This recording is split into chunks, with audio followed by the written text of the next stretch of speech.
Hello guys, welcome to Gage Academy. आज हम करेंगे DSSB का पेपर सोल्व। ये 2021 का फर्स्ट शिफ्ट का पेपर है। देखेंगे इसमें फर्स्ट क्वेश्चन इन्होंने दिया है, the wave with the frequency below the Audible range is called. चार इन्होंने वेव दी हुई है और कह रहे हैं ऑडिबल रेंज में कौन सी वेव आएगी। तो यहां पर ध्यान से देखिए, जो फर्स्ट है इंफ्रासोनिक वेव, वो 20 हर्ट्ज से नीचे की रेंज में आती है। नॉर्मली जो एनिमल्स है वो इस रेंज के फ्रीक्वेंसी के साउंड को सुन सकते हैं। इसके अलावा जो उड़ने वाले एनिमल्स जितने भी होते हैं, बर्ड्स वगैरह, वो सारे के सारे अल्ट्रासोनिक वेव को सुन सकते हैं। और जितने भी ह्यूमंस है वो 20 हर्ट्ज से लेकर 20,000 हर्ट्ज तक के बीच का साउंड सिर्फ सुनते हैं। तो ह्यूमन के लिए रेंज है 20 हर्ट्ज से 20,000 हर्ट्ज, बर्ड्स के लिए रेंज है 20 किलो हर्ट्ज से ऊपर वाली, और एनिमल्स के लिए रेंज होती है इंफ्रासोनिक। तो ह्यूमन हियरिंग, क्वेश्चन में देखो क्या बोल रहे हैं, क्वेश्चन में कह रहे हैं ह्यूमन हियरिंग के ऑडिबल जो रेंज है उसके नीचे वाली रेंज कौन सी होगी। तो नीचे वाली रेंज कौन सी होगी? Infrasonic range. यहां पे आंसर होगा इसका infrasonic range. Option B is correct, infrasonic range. देखिए सेकंड क्वेश्चन में कह रहे हैं, which of the following rule is use to determine the direction of the force in the electric motor. Electric motor की direction determine करने के लिए कौन सा रूल यूज किया जाता है। तो यहां पे हम यूज करते हैं फ्लेमिंग लेफ्ट हैंड का रूल। फ्लेमिंग लेफ्ट हैंड का रूल, इस रूल के अकॉर्डिंग जो हमारा थंब है वो डायरेक्शन ऑफ फोर्स को डिस्क्राइब करता है, जो मिडिल फिंगर है वो करंट को बताती है, और जो इंडेक्स फिंगर है वो बेसिकली मैग्नेटिक फील्ड के बारे में बताती है। तो Fleming left hand rule use किया जाता है किसी भी इलेक्ट्रिक मोटर की डायरेक्शन के लिए। अच्छा, इसमें अगर इलेक्ट्रिक जनरेटर पूछते तो इलेक्ट्रिक जनरेटर के लिए Fleming right hand rule use करते हैं। इलेक्ट्रिक मोटर में फ्लेमिंग लेफ्ट हैंड रूल और इलेक्ट्रिक जनरेटर में फ्लेमिंग राइट हैंड रूल हम यूज करते हैं। इसके बाद देखो क्वेश्चन नंबर 3। क्वेश्चन नंबर 3 में कह रहे हैं, rifle having a mass of 8 kilogram. एक राइफल है जिसका जो मास है वो दिया हुआ है 8 kilogram. Mass of rifle will be 8 kilogram. इसको कर लेंगे ग्राम में कन्वर्ट, तो 8000 ग्राम ये हो जाएगा। स्पीड ऑफ बुलेट दी हुई है, speed of bullet, velocity of bullet will be equal to 300 metre per second. इसके बाद स्पीड ऑफ राइफल क्वेश्चन में दी है, speed of rifle that is 1.5 metre per second. और बोल रहे हैं कि हमें बताओ मास ऑफ द बुलेट। तो इसमें कंजर्वेशन ऑफ लीनियर मोमेंटम हम अप्लाई कर सकते हैं। कंजर्वेशन ऑफ लीनियर मोमेंटम में क्या होता है, mass of rifle into velocity of rifle equal to mass of bullet multiplied by velocity of bullet. ठीक है, तो ये है हमारा conservation of linear momentum. Momentum किसको कहते हैं? मास इनटू वेलोसिटी को मोमेंटम कहते हैं। कंजर्वेशन ऑफ लीनियर मोमेंटम का मतलब है किसी भी सिस्टम का मोमेंटम कभी भी खत्म नहीं होता।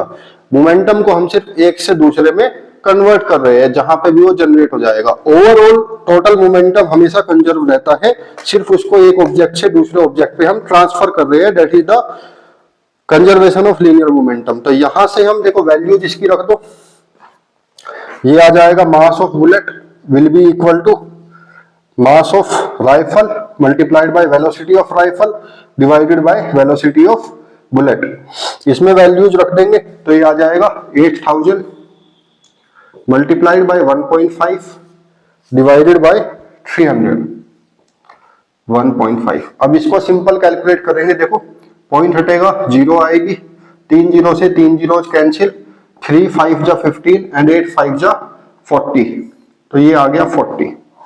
मास है तो ग्राम में आएगा 40 gram, so 40 gram that is the B option. 40 gram is the answer. Fourth question में कह रहे हैं, if we hang a bar magnet with the string it will always rest in the direction of. तो ये हमेशा north south में रहेगा। North south में क्यों रहेगा? क्योंकि नॉर्थ साउथ जो मैग्नेटिक फील्ड की डायरेक्शन है अर्थ के मैग्नेटिक फील्ड की, उसके अकॉर्डिंग ये रहेगा। मान लिया ये अर्थ है, इसमें यहाँ पे साउथ पोल और यहाँ पे नॉर्थ पोल है, तो अगर हम यहाँ पे कोई मैग्नेट रखेंगे तो वो यहाँ पे नॉर्थ और साउथ में इस तरीके से स्टैंड करेगा। मैग्नेट का जो नॉर्थ है वो अर्थ के साउथ की तरफ रहेगा, और जो मैग्नेट का साउथ है वो अर्थ के नॉर्थ की तरफ रहेगा। इसीलिए इसका आंसर होगा नॉर्थ साउथ, सी ऑप्शन।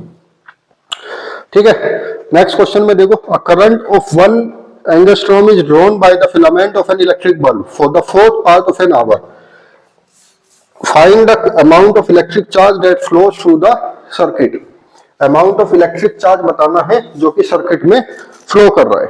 सबसे पहले देखो क्वेश्चन में दिया क्या क्या है, इन्होंने करंट दिया हुआ है दैट इज आई 1 एंगस्ट्रॉम, इसके बाद टाइम दिया है, टाइम इन्होंने बोला है 1/4 ऑफ एन आवर, इसका मतलब क्या होगा 1/4 multiplied by 60 minute, 1 hour equal to 60 minute, तो ये आ जाएगा यहाँ पे 15 मिनट।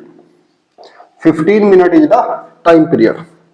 क्वेश्चन में पूछ रहे हैं इलेक्ट्रिक चार्ज बताओ कितना इसके अंदर फ्लो करेगा, तो इलेक्ट्रिक चार्ज Q से शो करते हैं, Q equal to I into T.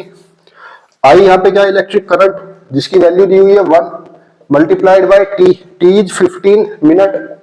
अब इसको सेकंड में कन्वर्ट कर लेंगे तो मल्टीप्लाइड बाय 60 करना पड़ेगा, तो ये आ गया angstrom into second that is coulomb. Charge हमेशा कूलम में मेजर होता है।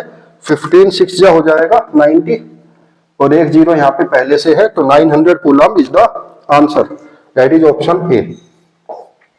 ऑप्शन ए 900 कूलम इसका आंसर होगा। देखेंगे क्वेश्चन नंबर 6, इसमें कह रहे हैं which of the following statement is true. 4 statement इन्होंने क्वेश्चन में दे दिए। पहला स्टेटमेंट कह रहा है the intermolecular forces are less in liquid, liquid के अंदर इंटरमोलिकुलर फोर्सेज कम होते हैं, तो बिल्कुल सही स्टेटमेंट है। जो इंटरमोलिकुलर फोर्स हमारे होते हैं, इंटरमोलिकुलर फोर्स वो क्या है, बेसिकली जो गैस है उसमें इंटरमोलिकुलर फोर्स सबसे कम होगा क्योंकि मॉलिक्यूल ज्यादा दूर दूर होते हैं।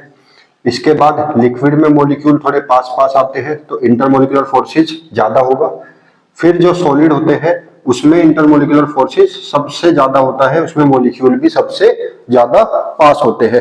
तो इंटरमोलिकुलर फोर्सेज की बात करेंगे तो गैसेज में सबसे कम होते हैं, इसके बाद लिक्विड में और इसके बाद सॉलिड में। तो फर्स्ट स्टेटमेंट में यही बोला है the intermolecular forces are less in liquid in comparison to the solid, तो फर्स्ट स्टेटमेंट हमारा करेक्ट स्टेटमेंट है।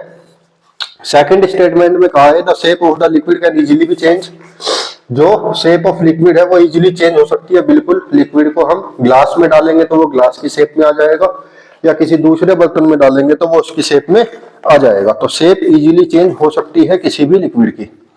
थर्ड ऑप्शन में कह रहे हैं the volume of given mass of a liquid can easily be change, कि वॉल्यूम को easily change कर सकते हैं, नहीं, वॉल्यूम कभी भी चेंज नहीं होता। थर्ड स्टेटमेंट इसका इनकरेक्ट स्टेटमेंट है।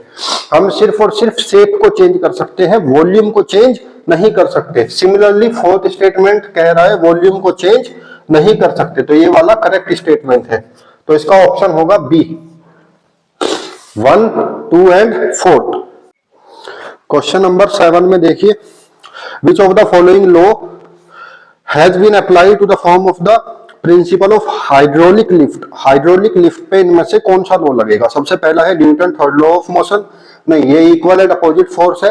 किसी भी ऑब्जेक्ट पे अगर हम फोर्स लगाएंगे तो उस पे उतना ही अपोजिट फोर्स लगेगा, that is the third law of motion. फिर कह रहे हैं both Pascal's and Archimedes principle. Archimedes principle floating के बारे में बताता है, कोई भी ऑब्जेक्ट पानी के ऊपर कब फ्लोट करेगा, कब वो सिंक हो जाएगा, तो आर्किमिडीज प्रिंसिपल भी इसके ऊपर नहीं लगेगा। So option C is correct, Pascal's law. Pascal's law basically hydraulic lift के ऊपर अप्लाई होता है।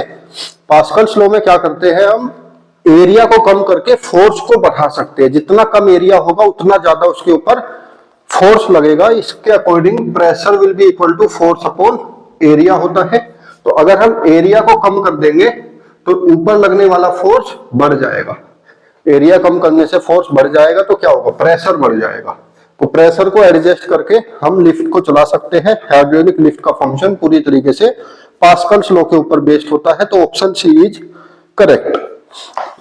Now see question number 8। Question number 8 में क्या कह रहे हैं, which of the following statement is incorrect. कौन सा स्टेटमेंट इनकरेक्ट बोला है इन्होंने, इनकरेक्ट। कौन सा स्टेटमेंट गलत है, इनकरेक्ट वाला बताना है। Major portion of AC flows through the copper portion of the wire. AC current का जो ज्यादातर अमाउंट है वो कॉपर वायर से जाता है, बिल्कुल मेटेलिक वायर है, मेटल के अंदर से ही करंट फ्लो करता है।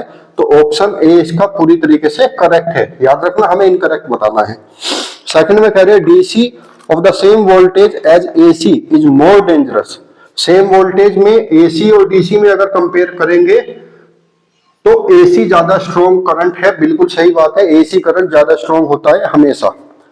थर्ड कह रहे हैं device like electric motor that work on DC are stronger than those that use AC. अब डीसी स्ट्रॉन्गर नहीं हो सकता चाहे कोई भी डिवाइस हो, तो यही वाला स्टेटमेंट इसका इनकरेक्ट स्टेटमेंट है, जिसमें बोला है डीसी स्ट्रॉन्गर करंट है। डीसी कभी भी स्ट्रॉन्गर करंट नहीं होता। फोर्थ स्टेटमेंट में देखो क्या कह रहे हैं, AC is transmitted from electric generator centres to the house. जो घरों में एसी करंट भेजा जाता है वो इलेक्ट्रिक जनरेटर्स के थ्रू भेजा जाता है, ट्रांसफॉर्मर्स की हेल्प लेते हुए। तो बिल्कुल सही बात है, इसी तरीके से ये भेजा जाता है। तो फर्स्ट, सेकंड और फोर्थ स्टेटमेंट करेक्ट है, थर्ड स्टेटमेंट इसका इनकरेक्ट है। इनकरेक्ट ही पूछा था, तो option C is correct. Next question देखेंगे। देखिए क्वेश्चन नंबर 9 देखेंगे। इसमें कह रहे हैं अ वेवलेंथ ऑफ 0.50 सेंटीमीटर। तो वेवलेंथ दिया हुआ है, लैम्डा से वेवलेंथ को शो करते हैं, that is 0.50 centimetre. Is produce in air and it travel at the speed. Speed का मतलब वेलोसिटी क्वेश्चन में दे दी 250 मीटर पर सेकेंड। तो वेवलेंथ और velocity they the. What will be the frequency of the sound. Frequency के बारे में पूछ रहे हैं, mu is the frequency. Frequency question में पूछा है। तो फॉर्मूला अगर हम देखेंगे तो वेलोसिटी इक्वल टू होता है frequency into wavelength. Frequency into wavelength. तो यहां पे हमसे क्वेश्चन में पूछा है फ्रीक्वेंसी कितना होगा, तो अगर हम फ्रीक्वेंसी बताएंगे, frequency that will be equal to velocity, velocity divided by wavelength. Velocity question में कितना दिया है 250 मीटर पर सेकेंड, और वेवलेंथ कितना दिया है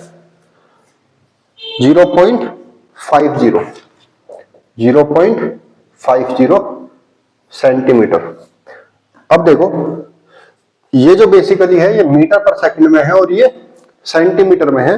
तो इसको मीटर में अगर कन्वर्ट करेंगे सेंटीमीटर को, तो यहां पर मल्टीप्लाइड बाय 10 की पावर -2 होगा। बेसिकली 100 से डिवाइड किया है हमने, तो 100 से डिवाइड करने के लिए मल्टीप्लाई कर देंगे 10 की पावर -2 को, जिससे ये सेंटीमीटर कन्वर्ट हो जाएगा किसमें, मीटर में।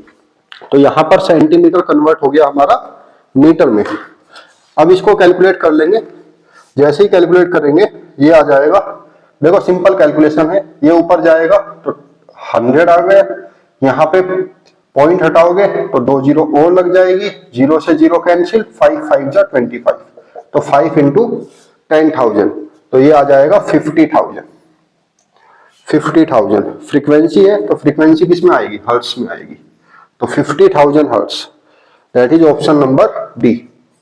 ऑप्शन नंबर डी, ये था हमारा क्वेश्चन नंबर 9। क्वेश्चन नंबर 10 देखेंगे। क्वेश्चन नंबर 10 में कह रहे हैं if a body does not change its position at rest, कोई बॉडी अपनी पोजीशन को रेस्ट पे चेंज नहीं करती। ये है क्वेश्चन नंबर 10 का स्टेटमेंट 1। तो कोई बॉडी अपनी पोजीशन को चेंज नहीं करेगी तो क्या होगा, वो रेस्ट में होगी। रेस्ट में होगी तो ये स्टेटमेंट करेक्ट है। इसी के सेकंड में कह रही है there is no mean of the rest और मोशन विदाउट द व्यूअर। बिना व्यूअर के रेस्ट और मोशन का कोई भी मीन नहीं है। ये भी बिल्कुल सही स्टेटमेंट है, क्योंकि बिना व्यूअर के हम नहीं बता सकते। मान लिया कोई एक ऑब्जेक्ट है यहाँ पे, या ट्रेन वगैरह कुछ भी है, यहाँ पे भी दूसरी ट्रेन है, दोनों सेम स्पीड से चल रही है 40 की। तो इन दोनों ट्रेन के रेस्पेक्ट में एक दूसरे ट्रेन में अगर हम देखेंगे तो वो हमें रुकी हुई दिखाई देगी, रेस्ट में दिखाई देगी। तो यही व्यूअर है।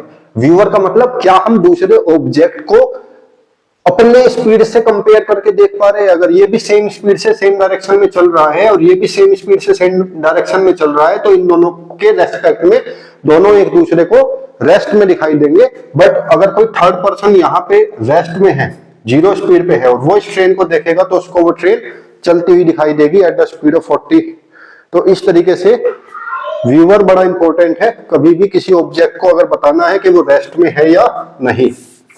तो दोनों स्टेटमेंट इसके करेक्ट होंगे, तो ऑप्शन नंबर बी हो जाएगा क्वेश्चन नंबर 10 में।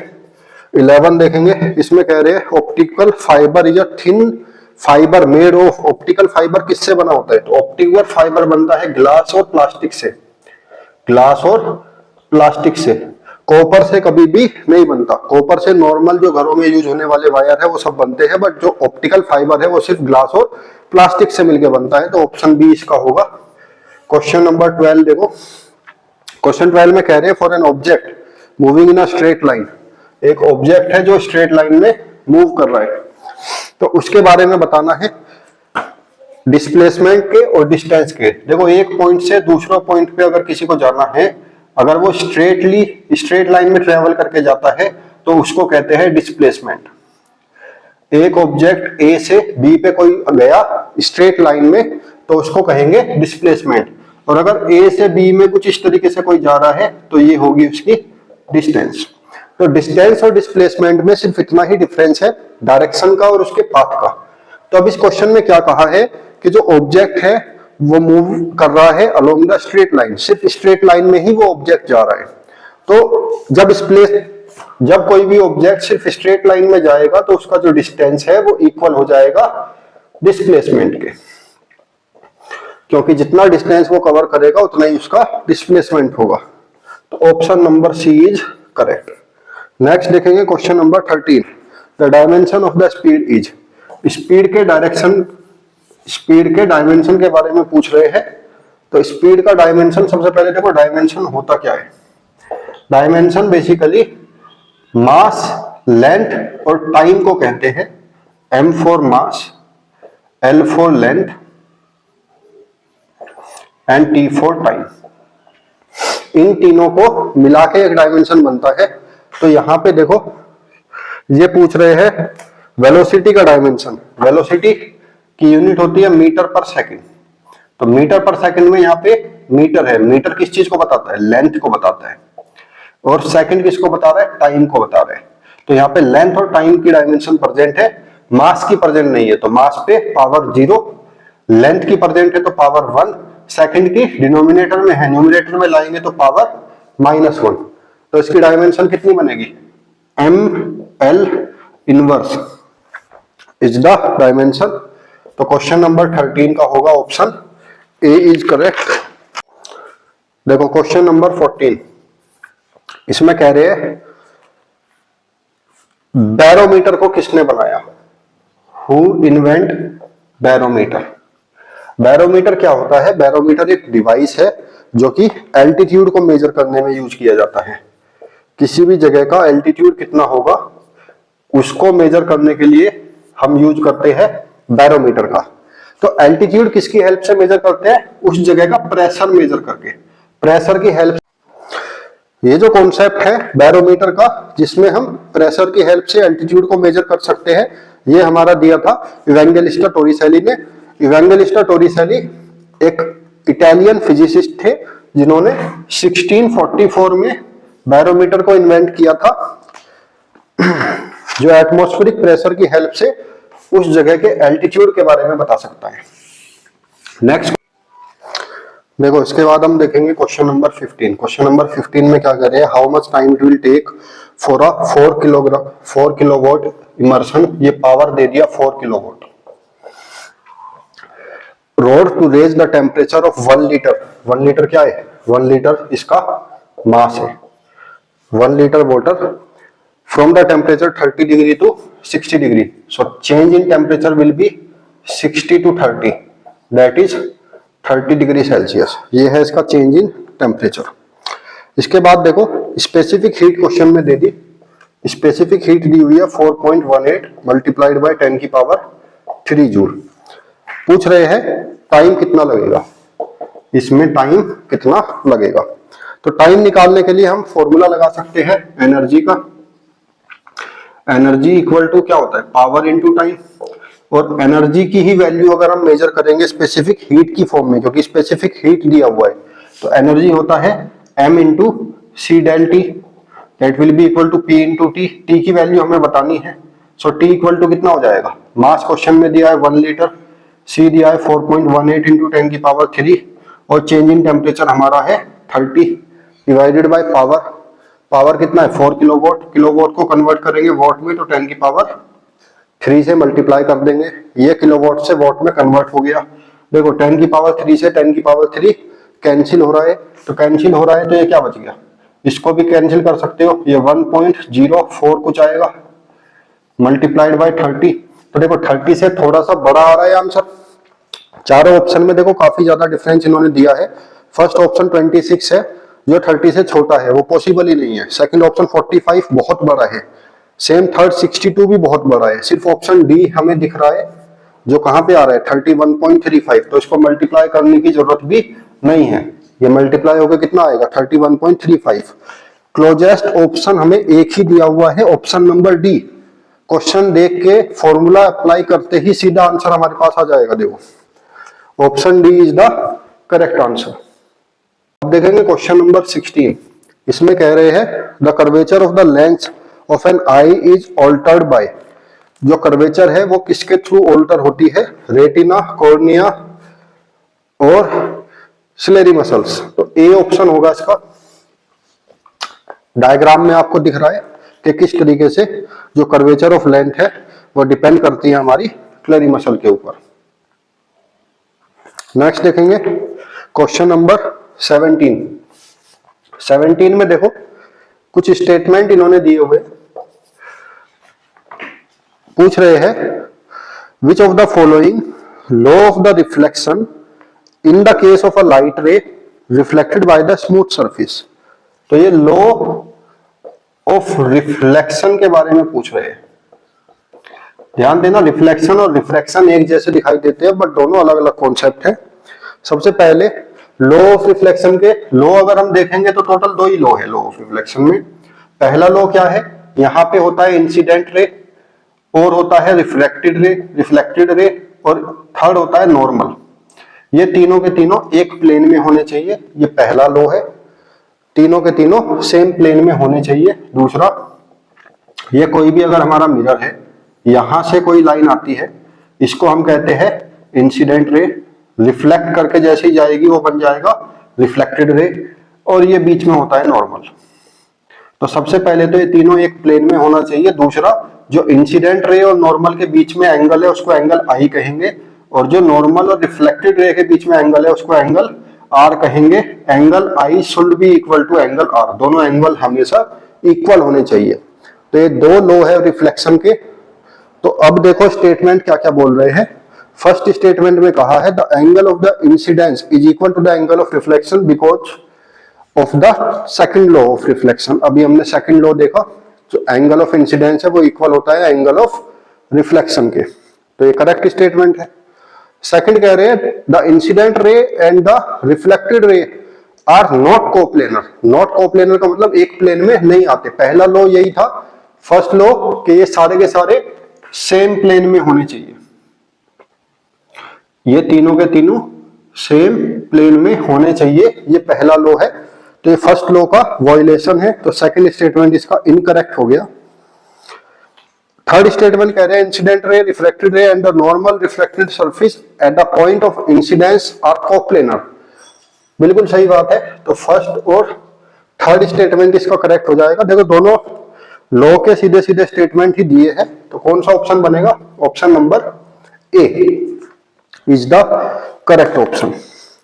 नेक्स्ट देखो क्वेश्चन नंबर 18। 18 में कह रहे हैं sun radiates about how much joule energy every second. ये देखो याद ही करना पड़ेगा, 3.92 इंटू 10 की पावर 26 सेकेंड ये। अब है देखो क्वेश्चन नंबर 19, जिसमें रिफ्रैक्टिव इंडेक्स का स्नेल्स लॉ हम यूज करेंगे। इसके according theta equal to sine inverse n1 upon n2 और साइन थीटा 1। 2 एंगल्स हैं यहाँ पे, थीटा 1 और थीटा 2, रिफ्रैक्शन से पहले का और बाद का।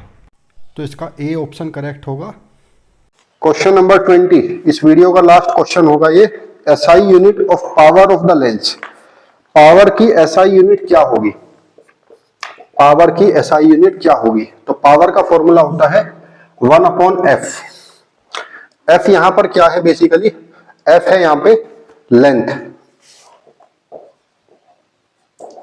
क्योंकि हम यहां पे पावर की जो बात कर रहे हैं वो किसके लिए कर रहे हैं, लेंस के लिए कर रहे हैं। तो लेंस पे यहाँ पे फोकल लेंथ को एफ कहते हैं। तो power equal to 1 focal length होता है।